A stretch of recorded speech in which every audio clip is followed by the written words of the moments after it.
Hello everybody, this is Toys R Us, and for this toy showcase we're going to be having a look at the 1987 Autobot Hardhead. Hardhead was a headmaster figure, and he's referred to as one of the larger headmasters because he came out with 3 other figures at the time, and the other subsequent headmasters that came out a year or so later were referred to the headmaster juniors. So let's have a look at the figure then.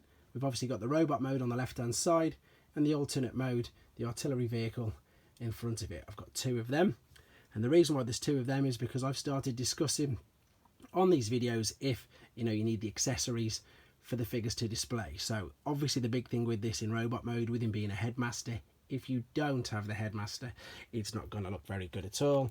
It's going to look like that, which obviously isn't very good.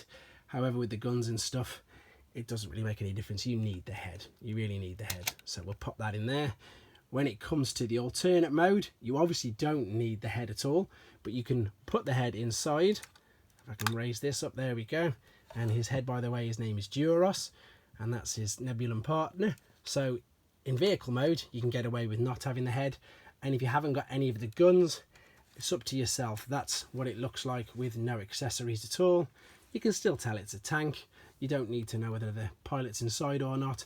So it's up to yourself for general display purposes. But overall, if you want to display him properly, especially in robot mode, you will need these accessories.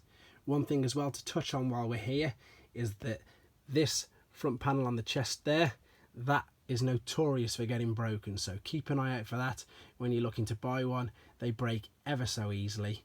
Some people even put in their listings, that it's intact because it's that notorious for breaking. So be aware of that.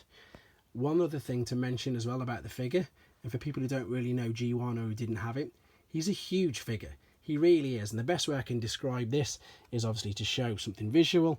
So we've got what would be, it is a Magnus cab, but obviously that's the same size as a G1 Optimus Prime. And then for the people who've never collected G1, that is the Generations Hardhead in front of him.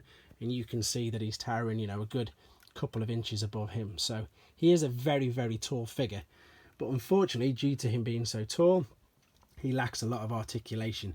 You can tell that you just fold, as I say, the bits out on the back of the tank to be his legs, and there they come. So due to this, he hasn't really got knee joints. They do bend back that way, but obviously that's not how knees bend. He's got shoulder joint there where he swivels, but no elbow joints and literally nothing else. The waist obviously can't turn, so he's just got these joints there. And as I say, that's about it. But that's not what they were going for. The gimmick and the selling point was the fact that his head turned into a robot as well. While we're here then, I'm going to have a quick look at the packaging. So I'll slide these out of the way, hopefully without knocking them over. So here's the box, again quite a big box. And if we spin it round, so 1987, year of the headmasters, that's the battle scene that's depicted on the back.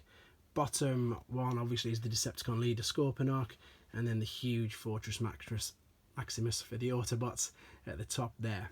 So that's the battle scene there. I'm just going to spin that back around.